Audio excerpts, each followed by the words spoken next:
Sir, என்னால தானே உங்களுக்கு எல்லா பிரச்சனையும். துங்கா மட்டும் தீபாவை தேடுறதை விட்டுட்டான்னா தீபா உங்களுக்கு ஈஸியா கிடைச்சிருவாங்க. அவன் தேடுறதை நிறுத்தணும்னா நான் அவன் கிட்ட போய் சேரணும். அப்பதான் சார் எல்லா பிரச்சனையும் சரியாகும். நீங்க ஏன் எப்பவும் தப்பாவே யோசிக்கிறீங்க? நான் தான் ஏற்கனவே உங்ககிட்ட சொல்லியிருக்கேன்ல, தீபா கிடைச்சதும் உங்க பிரச்சனையை நான் சால்வ் பண்ணிடுவேன்னு. கண்டிப்பா நான் செய்வேங்க. துங்கா கிட்ட இருந்து உங்க 2 பேரையுமே நான் காப்பாற்றணும். அதுக்கு தானங்க கஷ்டப்பட்டுட்டு இருக்கேன். அது வரைக்கும் கொஞ்சம் பொறுமையா இருங்க. இல்ல சார், என்னால நீங்க கஷ்டப்படக்கூடாதுங்கிறதுக்காக தான் நான் அப்படி சொன்னேன். இனிமே அப்படி பேச மாட்டேன். இன்னொரு முக்கியமான விஷயம் உங்ககிட்ட சொல்லணும். என்ன விஷயம் சார்? ஐஸ்வர்யா அன்னைக்கு நீங்க தீபா இல்ல கீதான்னு தெரிஞ்சிருச்சு. என்ன சார் சொல்றீங்க? அவங்களுக்கு எப்படி தெரியும்? நான் சக்தி வீட்டுக்கு போயிருக்கும்போது அங்க துங்காவை பார்த்தேன். அப்ப ஐஸ்வர்யா அண்ணியும் அங்கே தான் இருந்தாங்க. கண்டிப்பா நீங்க தீபா இல்லைன்னு அவங்களுக்கு தெரிஞ்சிருக்கு. அப்படின்னா இந்த விஷயத்தை அவங்க எல்லார்கிட்டயும் சொல்லிடுவாங்கல்ல?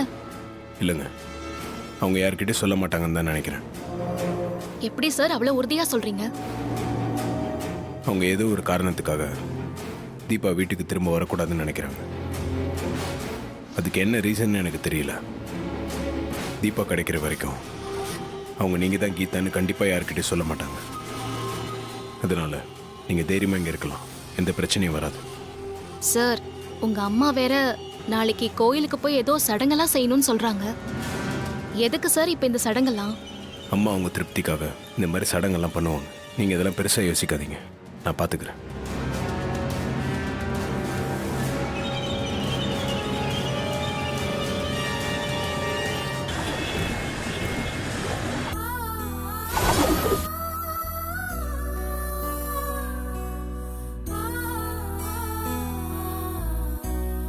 மேடம், கவலைப்படாதீங்க.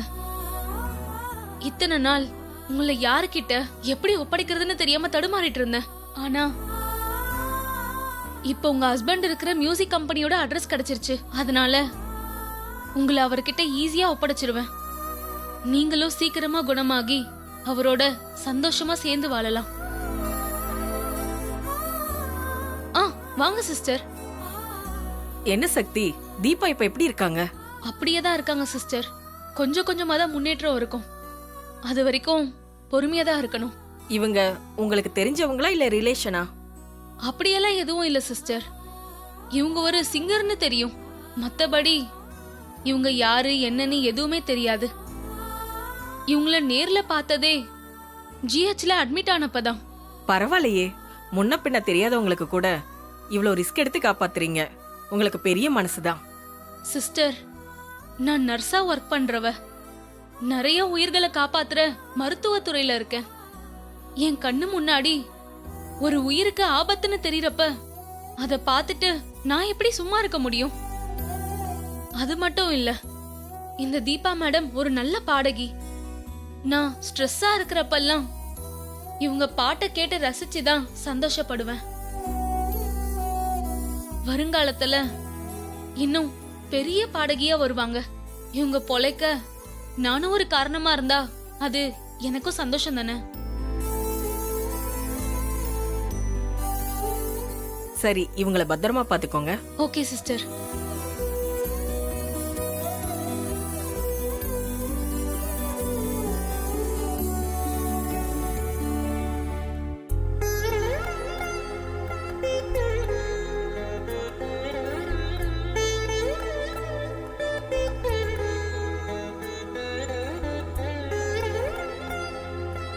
அத்தை, நான் பால் எடுத்துட்டு உங்க ரூம்குள்ள போனேன். நீங்க எங்க உட்கார்ந்துட்டு இருக்கீங்க? இந்தாங்க பால் குடிங்க.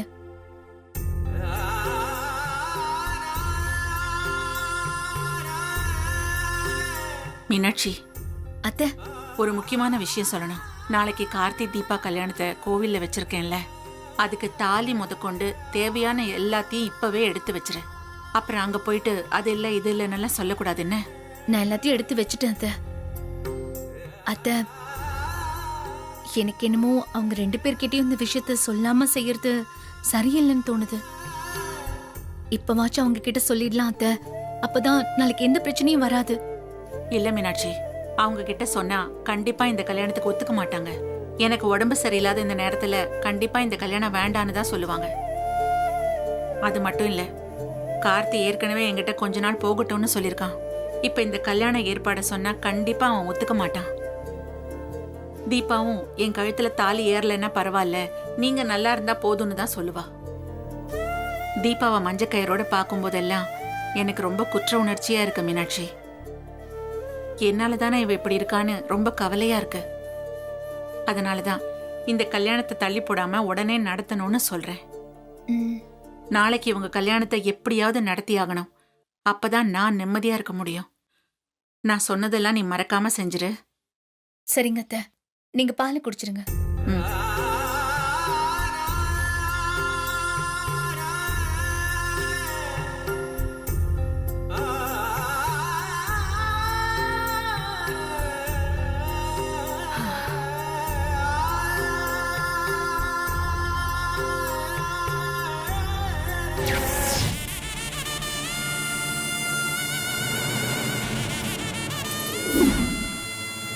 தீபா, அத்தை, நீ ஒன்னும் கவலைப்படாத. இந்த தாலி சீக்கிரமே உன் கழுத்துல வந்து சேரும். எனக்கு அந்த நம்பிக்கை இருக்கு அத்தை. எவ்வளோ தடைகள் வந்தாலும் சரி, இந்த கல்யாணம் நடந்தே ஆகணும். என் மருமக ஆசைப்பட்ட விஷயத்த நான் கண்டிப்பா செஞ்சே ஆகணும்.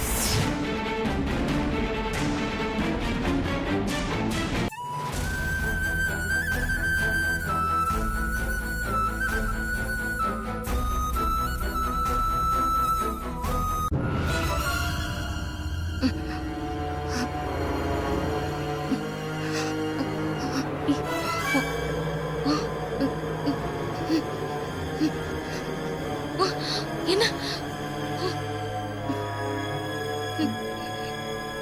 என்னாச்சு உங்களுக்கு? ஏன் உடம்பு இப்படி தூக்கி போடுது?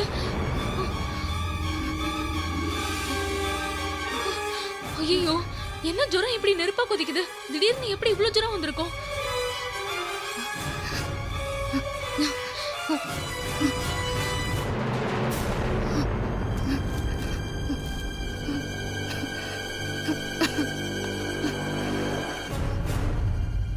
இந்த இன்ஜெக்ஷன் போட்டா கண்டிப்பா ஜுரம் குறையும். போட்டு பாப்போம்.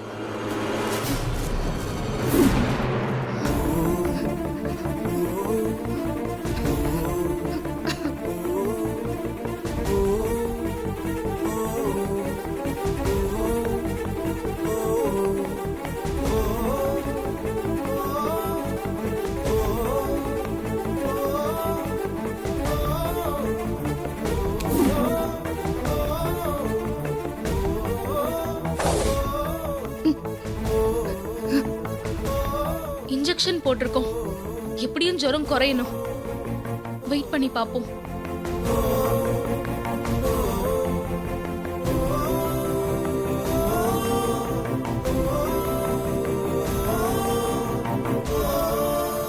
அப்படியே தான் இருக்கு.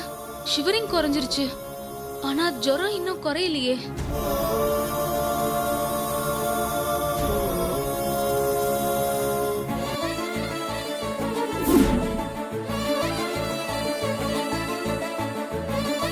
அக்கா, இப்ப தீபா அக்காக்கு எப்படி இருக்கு? அவங்களுக்கு இப்ப காய்ச்சல் அதிகமா இருக்குமா? அது குறைய ஒரு ஊசி போட்டிருக்கேன். பார்க்கலாம் அவங்களுக்கு காய்ச்சல் குறையுதான்னு. நாங்க தீபா அக்காக்காக ப்ரே பண்றோம். அவங்க சீக்கிரமா குணமாயிடுவாங்க. ம், ஃப்ரெண்ட்ஸ், நாம எல்லாரும் தீபா அக்காவுக்காக ப்ரே பண்ணுவோமா? ப்ரே பண்ணலாம்.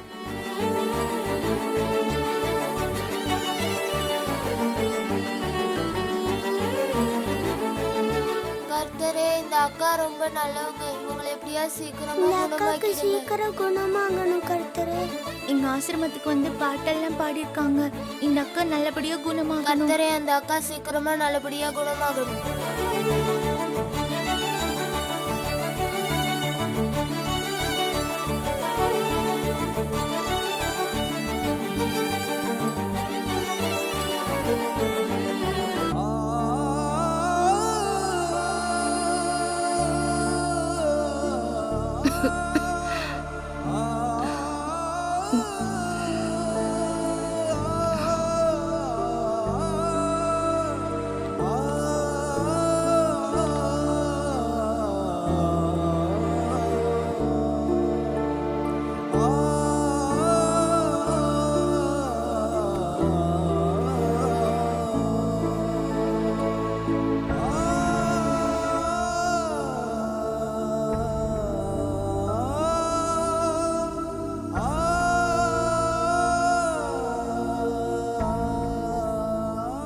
என்னாச்சு சார்?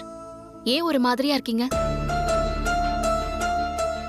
தீபாக்கு எதுவும் பிரச்சனையான்னு தெரியல, ரொம்ப டிஸ்டர்ப்டா இருக்கு. சரி, முதல்ல கொஞ்சம் தண்ணி குடிங்க. இந்தாங்க.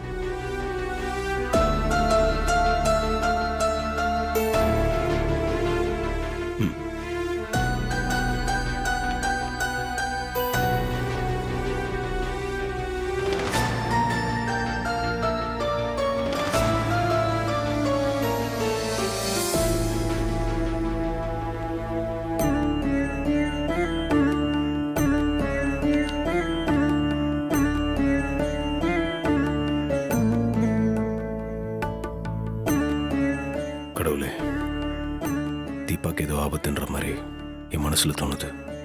அந்த மாதிரி எதுவும் நடக்காம நீ தான் காப்பாற்றணும். வைஃப் மேல ரொம்ப அஃபெக்ஷனா இருக்காரு. அதான் அவங்க பிரிவை தாங்கிக்க முடியாம ரொம்ப தவிக்கிறாரு. கடவுளே, நானும் வேண்டிக்கிறேன், தீபாவை சீக்கிரமா கார்த்திக் சாரோட சேர்த்துறேன். பாவம், அவர் படுற கஷ்டத்தை என்னால பார்க்க முடியல.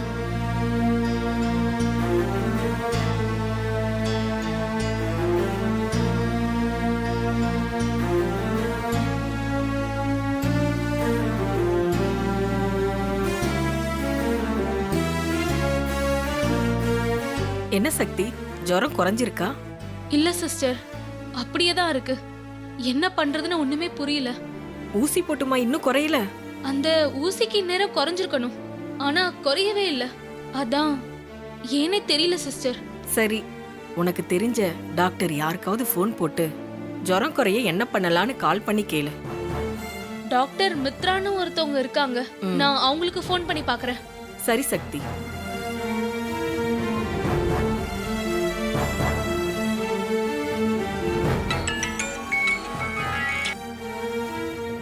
சொல்லுங்க சக்தி, எப்படி இருக்கீங்க? நல்லா இருக்கேன் டாக்டர். உங்ககிட்ட ஒரு ஆலோசனை கேட்கலான்னு தான் ஃபோன் பண்ணேன். சொல்லுங்க, என்ன விஷயம்?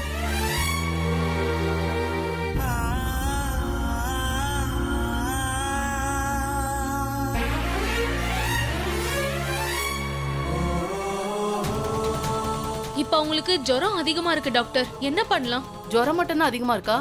பல்ஸ் பிபி எல்லாம் நார்மலா இருக்கா? அதெல்லாம் நார்மலா தான் இருக்கு டாக்டர். அப்ப நான் சொல்ற இன்ஜெக்ஷனை போடுங்க. சொல்லுங்க டாக்டர்.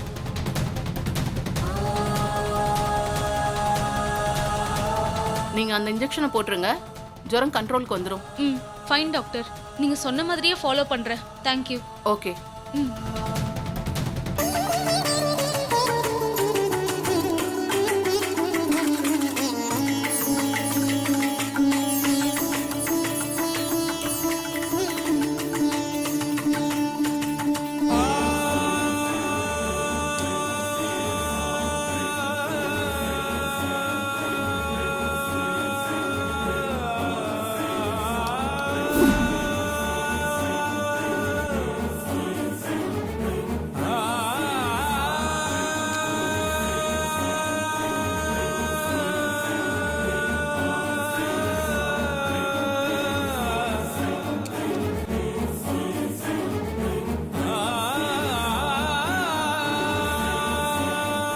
என்ன சக்தி, டாக்டர் ஏதாவது புதுசா இன்ஜெக்ஷன் போட சொன்னாங்களா? ஆமா சிஸ்டர், அதான் போட்டிருக்கேன். பார்க்கலாம் ஜுரம் குறையுதான்னு. ஃப்ரெண்ட்ஸ், தீபாக்காக்கு இன்னும் காய்ச்சல் குறையலையா? நம்ம மறுபடியும் ப்ரே பண்ணுவோமா? ப்ரே பண்ணலாம்.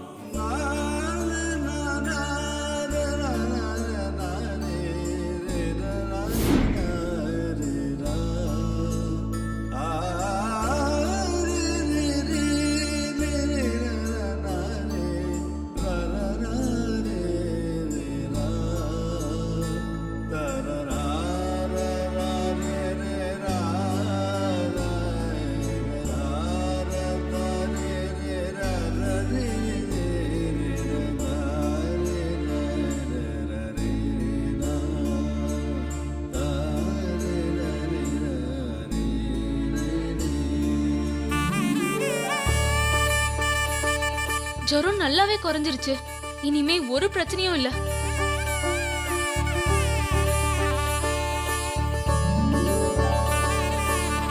நான் உடனே இதை டாக்டர் கிட்ட இன்ஃபார்ம் பண்ணிடுறேன். சரி.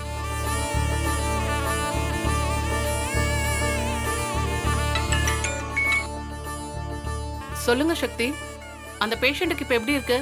ஃபீவர் குறைஞ்சிருச்சா? நல்லாவே குறைஞ்சிருச்சு டாக்டர். ரொம்ப தேங்க்ஸ் டாக்டர். கேர்ஃபுல்லா பாத்துக்கோங்க. ஏதாவது பிரச்சனைனா கால் பண்ணுங்க. டாக்டர், ஒரு சின்ன ரெக்வஸ்ட். என்னன்னு சொல்லுங்க சக்தி. உங்களால இந்த பேஷண்ட்டை நாளைக்கு வந்து பார்க்க முடியுங்களா? அது ரொம்ப கஷ்டம் சக்தி. நாளைக்கு நான் நிறைய பேஷண்ட் பார்க்க வேண்டியது இருக்கு. நீங்க வேணா அவங்களை இங்க கொண்டு வாங்களேன், இங்க வச்சு பாத்துரலாம். சரிங்க டாக்டர், நானே உங்க ஹாஸ்பிட்டலுக்கு கூட்டிட்டு வரேன். கூட்டிட்டு வந்துருங்க, நம்ம கம்ப்ளீட்டா செக் பண்ணி பாத்துரலாம். ஓகே டாக்டர், நாளைக்கு வந்துடுறேன். ஓகே. என்ன சக்தி, டாக்டர் என்ன சொன்னாங்க? செக்கப்க்கு அவங்க நாளைக்கு ஹாஸ்பிட்டலுக்கு வர சொன்னாங்க. போயிட்டு வந்துட வேண்டியதானே, அப்பதானே இவங்க குணமாவாங்க. போறத பத்தி எல்லாம் ஒண்ணுமே இல்ல சிஸ்டர். ஆனா அந்த துங்காவ வழியில எங்கேயாவது பாத்துட்டா தீபா மேடம் உயிருக்கு தான் ஆபத்தாயிடும். அத நினைச்சுதான் கொஞ்சம் யோசிக்கிறேன். நீ அதுக்கெல்லாம் கவலைப்படாத சக்தி.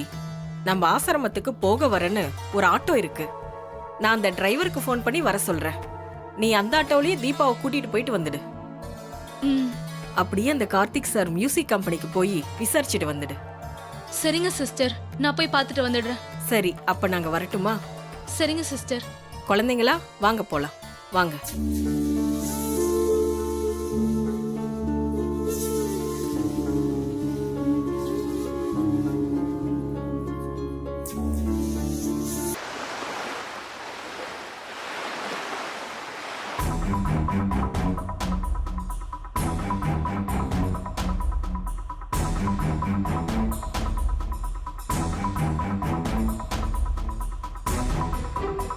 என்னப்பா, எல்லாம் ரெடி தானே? எல்லாரும் கோயிலுக்கு போலாம்ல? போலாமா? கார்த்தி, தீபா, நீங்களும் ரெடி ஆயிட்டீங்கல்ல? உங்களுக்கு தான் இந்த சடங்கே செய்ய போறோம். போலாமா? மீனாட்சி, அத்தை. சடங்குக்கு தேவையான எல்லாத்தையும் எடுத்து வச்சிட்டியா? எல்லாத்தையும் கார்ல எடுத்து வச்சுட்டேன் அத்தை. ஆமா, அருண் எங்க காணோம்? ஐஸ்வர்யா, அருண் எங்க போயிட்டான்? தெரியல அத்தை, எனக்கு முன்னாடியே ரெடி ஆனாரு, ஆனா எங்க போனாருன்னு தெரியல. மா, நான் தான் ஆஃபீஸ் வேலையை அவர் அனுப்பிச்சு வச்சேன். இன்னைக்கு எதுக்குப்பா அவனை அனுப்பி வச்ச? இல்லை, முக்கியமான சில வேலைங்கள்லாம் இருக்கு. அது மட்டும் இல்லாமல் சில ஃபைல்ஸில் அவர் சைன் பண்ண வேண்டியிருக்கு. அதுக்கு தான் அனுப்பிச்சேன். என்னப்பா நீ, இதெல்லாம் நாளைக்கு வச்சுக்க கூடாதா? ஏற்கனவே உங்க அப்பாவும் இங்க இல்ல, வேலை விஷயமா வெளியூர் போயிட்டாரு. தீபாவோட அப்பா அம்மாவும் இங்க இல்ல, அவங்க எங்க போயிட்டாங்கம்மா? அத்தையும் மாமாவும் ஆறுபடை முருகன் கோவிலுக்கு போயிருக்காங்க. என்ன திடீர்னு அறுபடை முருகன் கோவிலுக்கு போயிருக்காங்க? அது தீபா நல்லபடியா வீட்டுக்கு திரும்பி வந்தா ஆறுபடை முருகன் கோவிலுக்கு வரதா வேண்டிக்கிட்டு இருந்திருக்காங்க. அதனால தான் அங்க போயிருக்காங்க. ஓ, வேண்டுதல் நிறைவேற்ற போயிருக்காங்களா? அப்ப சரி.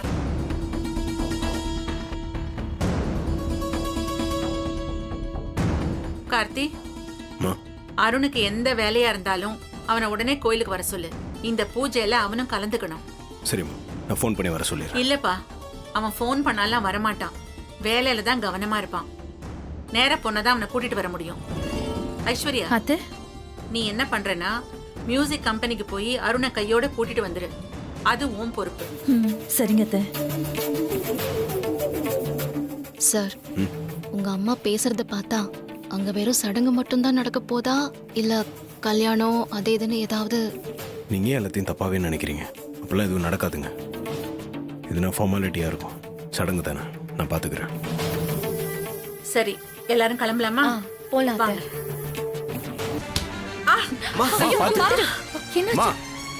என்னாச்சுமா? மீனாட்சி, அம்மாவுக்கு குடிக்க தண்ணி எடுத்துட்டு வா.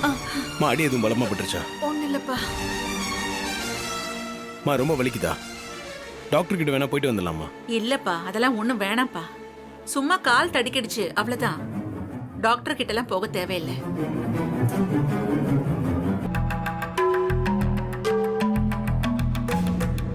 இந்தாங்க அத்தை, தண்ணி குடிங்க.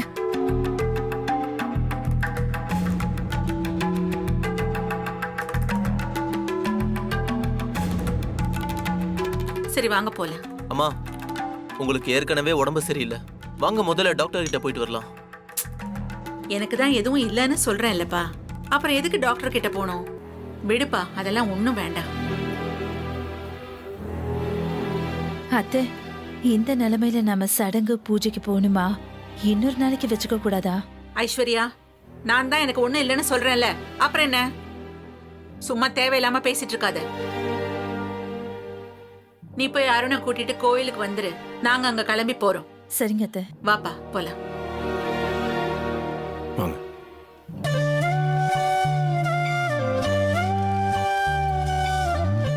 அண்ணா கொஞ்சம் டோர் ஓபன் பண்ணுங்க. பாத்து